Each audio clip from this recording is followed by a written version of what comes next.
Awesome. Good. Very good. I'm very honored that I'm the last speaker of this entire conference, I believe, except for you, by the way. Well, we're just about the last speaker. I know we're going to end strong. I will pull my camera off and mute because I know we've already taken a couple minutes of your time. Right here if you need me for anything, and I'll jump into triage some questions towards the end. You got it. Thank you so much. I really appreciate it. So, thanks for the opportunity. My name is Gary Stephen Jackson. I always call myself GS because it sounds cooler. But Gary Stephen Jackson, I've actually originally grew up in Atlanta, but lived overseas for about 20 years, and just recently came back.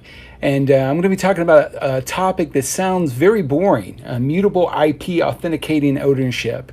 But actually it's not. If you really want to break it down into the context, no pun intended, which you'll see a little bit later, what this is about stopping deep fakes and fake news. So we don't like to use the word fake news. We like to call them false narratives. So one of the things that we want to do is we want to kind of walk you through a technology that we built and why we built it, and to get your feedback from that. Because right now, as the coronavirus is kind of ravaging the world, we're all stuck on social media, and the disinformation is just crazy. The other thing that we're finding too is content is just being hacked and manipulated and changed.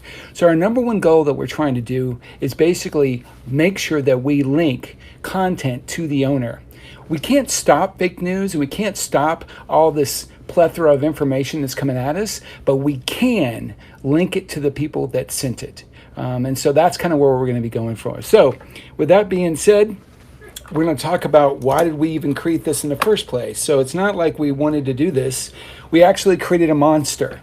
So one of the things that I was privileged to do, we were able to create the first magazine, Esquire magazine, Singapore, April 2019 issue, was half written by artificial intelligence and half written by human.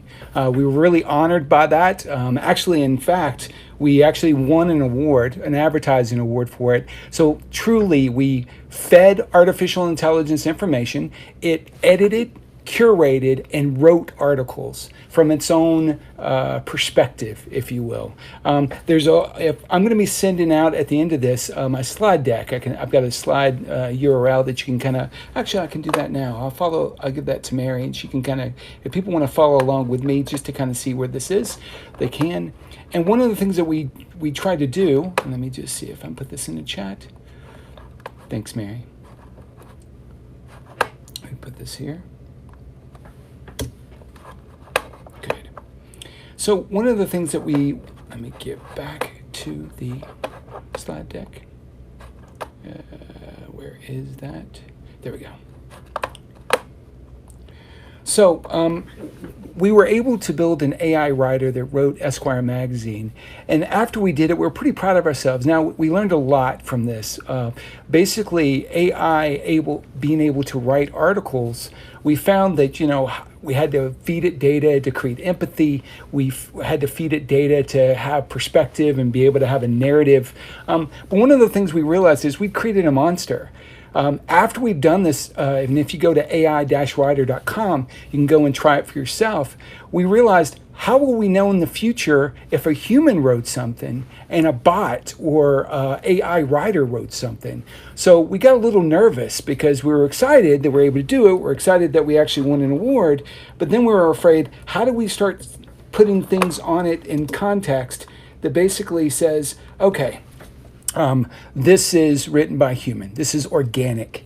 Not because AI is going to take over the world. I mean, not right now. I think coronavirus is doing a good job of that. But what we're also worried about is that we were worried that people could use this to manipulate the news, media, those type of things. So one of the things that I thought about was, when I was 15 years old, I used to write a lot of stories, short stories. I used to write a comic book, all of those things. And I was always afraid, paranoid, that someone would steal my idea. So I'd actually print it out on my dot matrix printer. I'd put it into a manila envelope, and I would mail it to myself to get that stamp from the post office. So if anyone stole my idea, I could go to court and sue them for the idea, the infringement on my IP. Now, as we've gotten, now I'm 46 years old. Man, I was about to say 45, but as I was 46 years old, now we have an issue. How do we do that? Can we do that from using new technologies? And the answer is yes. We're actually using something called blockchain, Ethereum blockchain, to basically put content out there, stamp it in the chain, and then basically link it to the actual creator or the owner of that content. And that's where we came up with the concept of Blockstamped.io. Blockstamped.io and the whole content, as I was saying, is content never out of context. That's the whole goal of what Blockstamped is. And let me explain how it works. And if you look at the slides that I passed on to Mary, you'll be able to go down and you'll be able to see I've got a couple of videos that are linked into this that I'll play a couple of, a little bit later on if we have a little bit of time. But basically you can see the interview that we did on television where basically we share what we've done and they actually go through. We actually use it for ABC News to be able to link some content. So how this works is Blockstamped is used basically to link content to the creator, and it's focused on foiling false narratives. And how that works is we can't stop someone from believing what they're going to believe in. We can't stop someone if they believe there's a flat earth, it's a flat earth. We can't stop someone who is an anti-vaxxer. That's their opinion, their belief. But what we can say is when you write an article or you create a video, we can actually hash that video, put it onto blockchain and see if it's been manipulated or changed, or link back to see who was the person that owned this video, who put this out into the world. And here's the thing that we found out is as you're stamping this content, if you're afraid of what you're putting out into the world, you're not going to stamp it. You're not going to be able to put it out there for people to use because you're afraid of it coming back to you. So it really starts putting a little bit of honesty out there or perspective. So we're not stopping false news. We're just saying, you said this, you link it. You created this movie, you link it. You created this script, this PDF, this is yours. And so that's kind of where the concept came from. So we basically have a detection of derived content. We have a detecting deep fakes. We can also see when a film or a song or something has been manipulated, and then also a verification of ownership, which is a go. Now, where we're going with this, the future vision for this is we basically, there's a massive onboarding. So we can't just allow anybody to come on.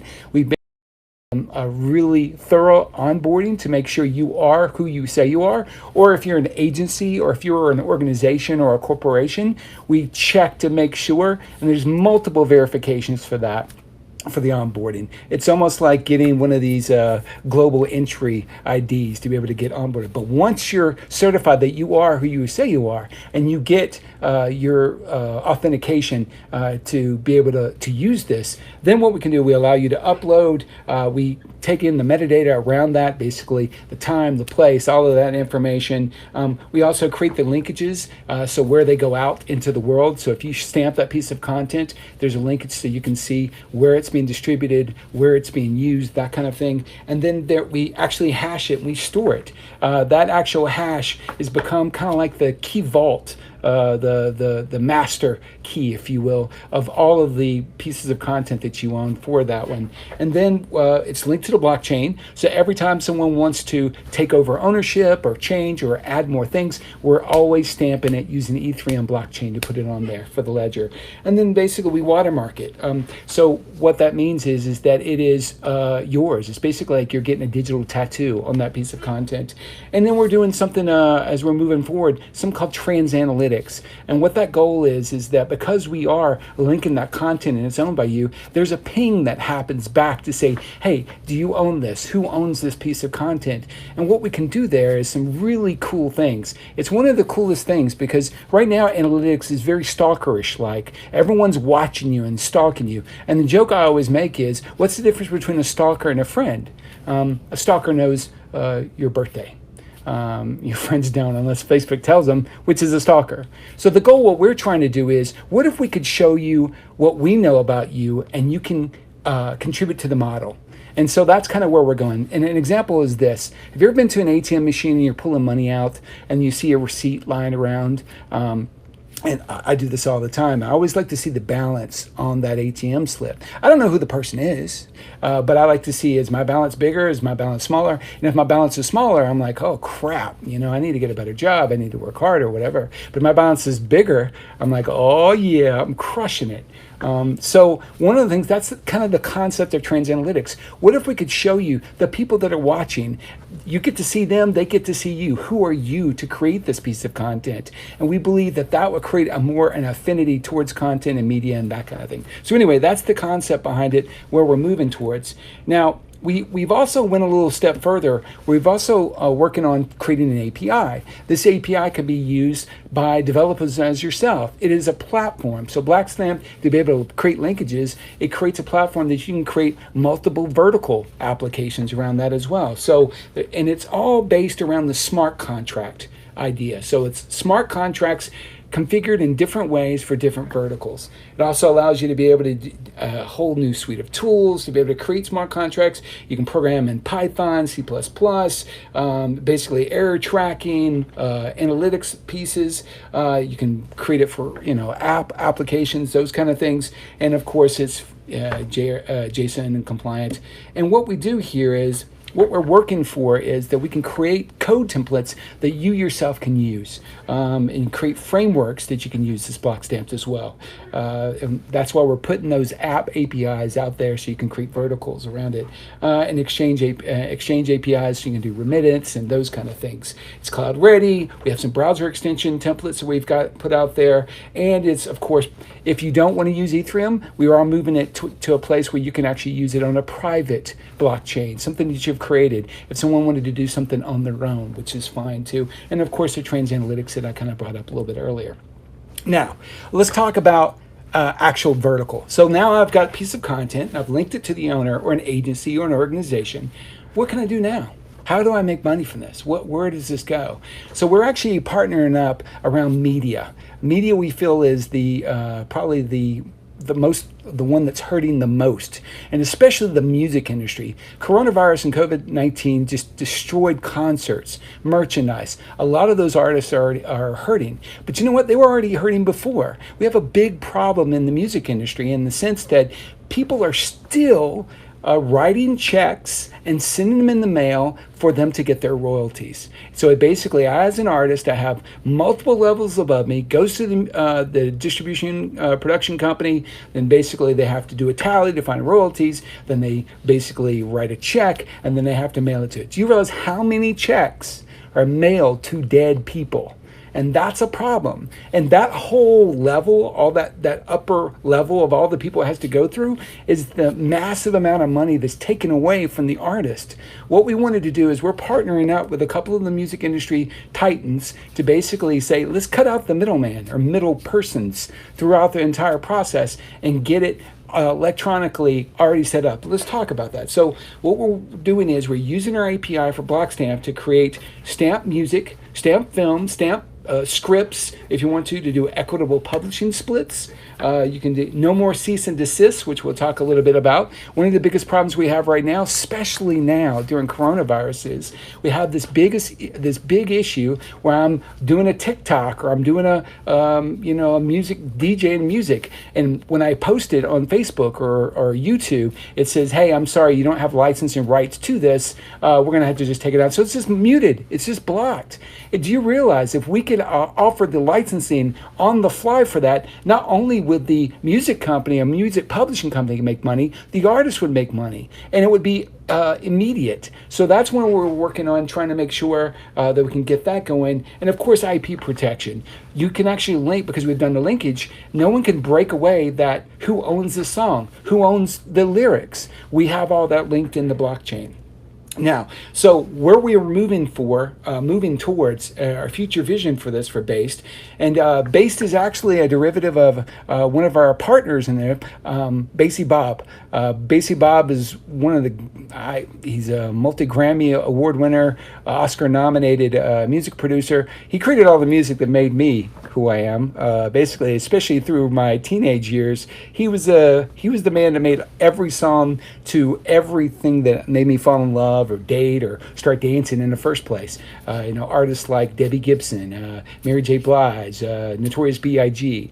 And so we thought to pay homage to what he's doing and trying to help us out, we called it Based.io. And what we're moving towards is not just linking things to the blockchain, but also linking the production contents and metadata, the distribution information to that, the licensing information, remittance. So basically, instead of having to cut a check, it actually distributes money directly to the artist through, Venmo, Cash App, any of those different ones, and also detects how many plays, who is using the song, where is it being sampled. So being able to see all over the world who's taking your song and not shut it down, but just know what the demographics were around that. And then there's a white listing and what we call a gray listing. White listing is you approve these to be licensed. The gray listing is not, we're not going to block it, but here's all the gray listing. These are the people that are using your music or your film, your media, but you haven't given them permission yet. They need to negotiate a license to use that for a period of time or territory and that kind of thing. And so we have those two things that we're working on. And then the final thing, which I think is very cool, is being able to audit the big music industry titans. We're talking about Spotify, YouTube. So Spotify might say as an artist that you had 1 million plays, but we're showing when it pings, is every time it gets played, it has to ping back to us. We're showing, we're showing 2 million. So you're not getting paid enough. It's a great way to audit as an artist how many YouTube plays were done. And that's kind of where we're moving with things. So just some quotes, just to kind of pander to Basie Bob. One of the things is the music industry has been in a desperate need to lock music to the musician who created it for decades. And that's what we're trying to do here. But in the end, a hit song has an originator. Being one that has been the originator of multiple hit records, having a safety net to say this is mine has been a godsend. So that's really where we're working for. We're working with the film industry as well, with Pipeline Entertainment, who's basically doing film, television shows, and scripts and those kind of things. And then lastly, basically Wendy Day, who discovered Eminem.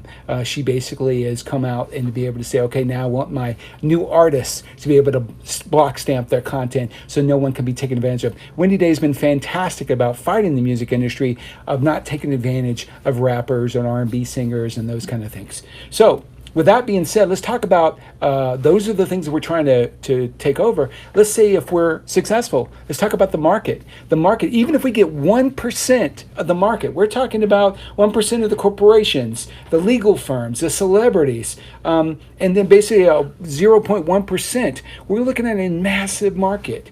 And if you look at this too, we're offering 2 subscription types. We're offering a professional and a personal. What does professional and personal, what does it mean? A professional means there's a massive hierarchy. It's an organization. It's an agency. It's a BMI. It's whatever the music company is. So you can basically have someone log in as an agency. You can have multiple people underneath it being able to stamp content and be able to put it out there for the world and be able to follow up on it. Now, the personal package is one-on-one. You stamp stuff, it's yours. Stamp stuff, it's yours. Now, you can always change things to basically be to other owners, but right now, it's just a one-on-one. And those are our 2 packages that we're offering right now.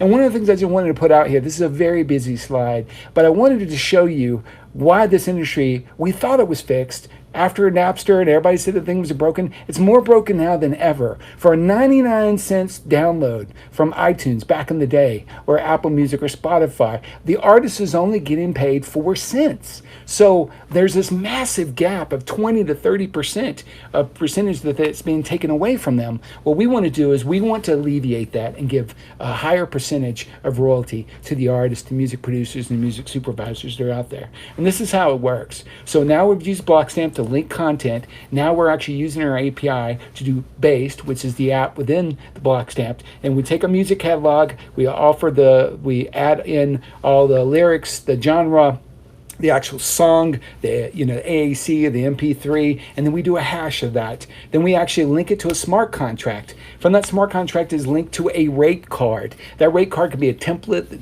that's already been built out, and you can define the territory, period, educational, advertising, whatever the type of it is. And then there's a negotiation that happens. You have to put in all the people that you want to be able to use this piece of media who are responsible for creating it, the creators. You send their emails, and there's a negotiation. Okay, what percentages do we want to split this out?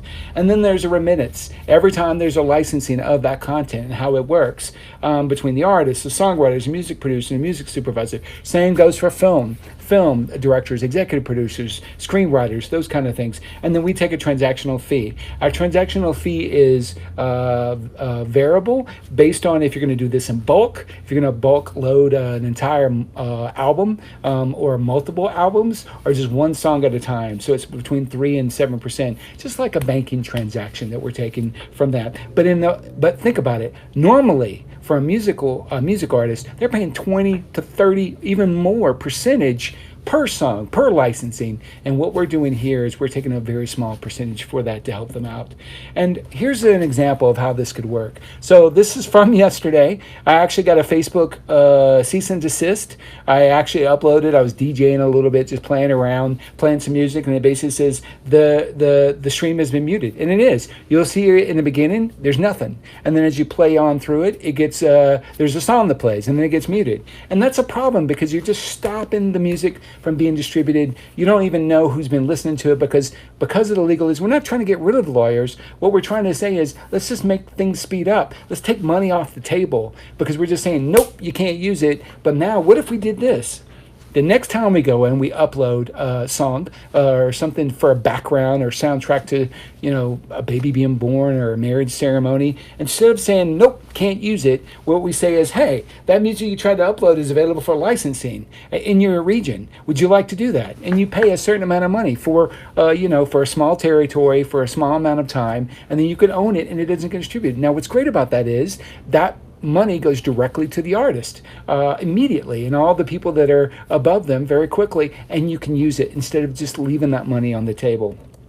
Here's another example. Let's say you have photos that you want to use. And of course, we're not trying to get into the stock photos and try to attack them or try to compete with them. What we're offering is our API. So our API, you can see here, as you're doing a Google search through there, we actually have an opportunity where we can say, hey, here's a photo, I'd like to purchase it. Just right click on it and I could basically buy that photo based on the negotiated price, and they can move on. So right from the browser you can be able to purchase that, which is pretty incredible. And then the last thing, which we will show if you look at the link, is being able to detect deep fakes, taking news, manipulating the news, or taking a person's face and transposing on someone and having them say something they didn't say. So we basically, once they stamp that content and we hash it, we can detect when something's been derived or changed. And what we've done with that is it comes from our API. So basically being able to detect, and we can detect that through a Chrome extension, Mozilla extension that we have that basically looks at the hash and be able to detect it. We're still working on the entire algorithm, but that's kind of where we're going with everything that we have. And we even have, if you want to see on here, we have an interview on television where we walk you through how this works for the ABC News and that kind of thing. With that being said, before I close, I did want to show you a quick little demo of how it works. You can still go to blockstamped.io and request a demo. Would love to do that. But I have a demo here that I'd love to show everyone. It's very quick. It's about 90 seconds. And of course, all it has is cool music to it, so you don't have to worry. But basically, and I'll do a voiceover for this.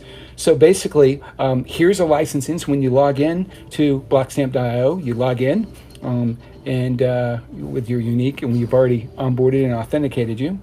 Then you have your, basically you have your organizational ID, your blockchain address, and you can see the unstamped files and then the stamped files and the licenses you've already purchased. So you can basically see that. You can also see the people that actually sold you those licenses.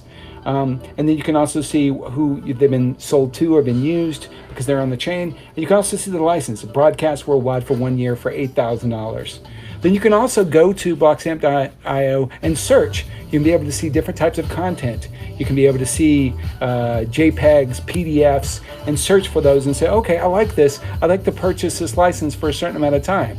And so when you do the purchase, you go through, you basically choose the license that you would like to select. I want to do broadcast. I want to do the use of it, personal or commercial.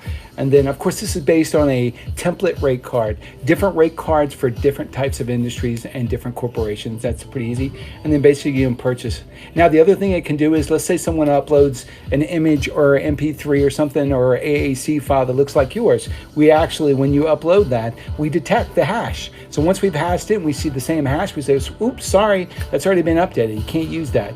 Now, what we're going to do later on is be able to tell you those people that have already detected it so you can purchase a license. But here's a stamp. So basically I can upload a file, stamp it, then basically I use MetaMask to actually buy Ether to be able to stamp that. And the Ether is very, very small, very minuscule cost. And now basically after you've stamped that piece of content, you can even trace out the transaction for it. Anyway, that is everything that I have. I really can entertain questions. Mary, I really appreciate it. I'm pretty sure everyone is exhausted. I've had 3 cups of coffee, but I'm ready for questions. So if anybody has any questions or wants to, ask me anything, I'm ready to go. That was awesome. And I think even since last time I, chatted with you in Atlanta, things have progressed, and I'm really excited to see where Blockstamped is going. Thank you. Yeah, I appreciate it. We've been working. Actually, we were working on it to the very last minute. Probably in the last 5 minutes, we probably did some pushes to the website. So it's brand new. It smells fresh like a brand new car. Well, it looks fresh. I'm excited to see the growth for y'all. Thank you. I saw one comment come through. Y'all who are still tuned in, please submit Q&A. It was a couple minutes left. Oh, good. I was worried that I was running too late, so that's why I was trying to hurry up. You're doing great. It's 7:52 Central, so I think about 8 more minutes. Oh, perfect. Good. I don't know if this one came through at 7:41. So it's during your talk. Okay. Do you work with OTT companies? Yes, actually, I came from an OTT company, 108 Media, that was out of Singapore. So yes, I'm working with a lot of them who are basically trying to put their own content out there. So that the answer to that is Pipeline Entertainment's also one of those partners. But yes, I do work with OTT companies. So please send us an email or just just send us a message on Blockstamped on Facebook or Instagram or something like that. I know we've got a couple minutes left. I'm not seeing anything else come through, but what are your current projects? Anything else put on the works? I know last time we chatted about this, you had met with some folks in Atlanta about potential partnerships in the music industry, and got to chat with Bob a bit about the work y'all are doing. What's the future look like for you? Yeah, so music is where we're really at. So right now, Bob has his own sync company, which basically is the company that sells the music to film, television, web design, that kind of thing. So he's creating his own agency there in New Orleans, which is right next to you, as you know. And we're partnering up with them to make sure that it's seamless. So when he sells that licensing to the film companies and to the television series, it is all digital. And no one can fight to say, hey, I really own this. It's been stamped. So we're really partnering there to kind of integrate his Muse OS, which is a music one-stop. That's his company, with our back end for the API for us. So we're focused on that. Then after that, the next goal is try to get into television. Someone said OTT, working on film, movies, that kind of thing as well. So but right now everything's dead, the coronavirus, but music isn't. And so that's why we can still move right now, because you see it. As soon as we get off this, how many DJs are going to be doing live sets on Instagram? You know what I mean? Comedians doing live sets. That's another thing. I used to be a stand-up comedian. Not a good one, but I used to be a good one. But you can put your set out there and record it and see if someone's kind of, if you do the subtext of it, you can see if someone's stealing jokes and posting up there or taking memes. So that's going to be very powerful as we move forward with this stuff. Absolutely. And the person who asked about OTT companies sent you a connection request on LinkedIn. Oh, perfect. That's great. Yeah, that's my Yeah. that's my MySpace. I'm just That's kidding. how we met. It shows how old I am. Sorry. No, I hear you. MySpace is still Yeah, it's still there. If you go to the yeah. way back archives, you can still find my MySpace page. So a question came through Gary. Is there any integration to patent and license APIs or something like it? That is a great question. That's something we've talked about that we're trying to work on. If they have or know of someone that we could use, yes. But we're trying to find partners for that. So if we could, oh my God, that would. We're trying to go out on our own because the problem is this is a little controversial, right? We're going to get rid of this massive administration overhead. It's going to help everyone, but so a lot of people have been kind of reluctant to use this, except for new artists who are being screwed. Pardon my language, but we would love to be able to partner out with some of those patent, and that would be fantastic if we could get that. So if you know of any, we're reaching out to a couple that I know because I was formerly from Hong Kong about 2 years ago. I got some people that are in patent and IP, and then there's some that I know in Atlanta, but nothing's been solidified yet. We're trying to. And the same person said, I mean to ask that what makes it legit contract signing in this whole system of blockchain is what they're trying to understand. I'm sorry, say again. How does blockchain legitimize contract signing? Well, the one thing about that's a great question. One of the things that I love about blockchain, and this is just a simplified way of saying it, is basically you're creating an accounting ledger that has every debit, credit, every transaction that's ever happened to that piece of content, from the creation of it to its life cycle. Now imagine that accounting ledger that's there, and now multiply it by millions and millions of servers that has the exact same copy of that ledger that's out there. So what's great about it is with a piece of paper in a ledger or a contract, that can tear the contract up, or the bank could burn down. But what's great about with using blockchain digitally, it won't be erased unless an asteroid hits Earth and wipes out Earth, or there's an EMP and it wipes out basically all the servers on the planet. So that's what's great about it is it's not just one accounting contract. What's great about it is it really allows you to copy it throughout the entire blockchain system, which is Ethereum at this point. And so that makes it a little bit more legitimized. Now, remember, we're not a cryptocurrency. We're just using the blockchain piece of that. But you do have to buy a little bit of Ether to make that stamp. So. The same person says, glad to hear your answers. Appreciate the great demo. Can we connect on LinkedIn, and what's your number on LinkedIn? Sure. GS Jackson. Just look up GS Jackson. GS stands for Gary Stephen Jackson. So I was going to come up with a cool word, but too much coffee. I think I'm killing my synapses. Great storytelling. Great story. Hey, thank you, Mary. You're going to be my agent. You're welcome. Yeah, you got it. And you know what? I tell you, in the face of adversity, I really thank Tech Talent South for this opportunity. I was telling my girlfriend the other last night, just seeing people in a chat room together, just talking about random, it made me feel more connected. So I really appreciate, I know you guys were probably really nervous about how's this going to go, but I want to thank you from the bottom of my heart that you went ahead with this and brought all of us together. I think it's an amazing thing all of you did. 100%. Especially you. I'm so glad we were able to. Oh, thank you, Gary. It's exciting to be able to bring people together, around this shared love of tech. And, my whole world is getting to travel and bring people together in physical spaces. So when this all happened, we're like, okay, how can we continue to do this, but in a digital space? And it's cool because we've been able to do that with our classes as well. So now all these students around the country are actually meeting in virtual environments and building connections in Dallas and Hartford and Phoenix and Charlotte. It's so great to still be able to grow and foster community in the tech industry. So yes. glad to have you here. Oh, What? Looks like one more thing came through Q&A. Sure. Awesomeness, Gary. Oh, that's great. From someone named Peter. They think you're awesome. Awesome. Thank you so much. And I just also want to make sure that people know this is not just me. There's a ton of people behind me. Daniel, who is our chief of technology, who's based out of Mexico City. Basie Bob, who's in New Orleans, who's also watching this, who's been helping out and giving us input from a industry perspective. Fantastic. And then, of course, Toby, who's in San Francisco. Basically, probably his fingers are bleeding. He's been coding so much. So, and there's tons of other people, but I just wanted to thank all of them. They're the ones that's making this happen.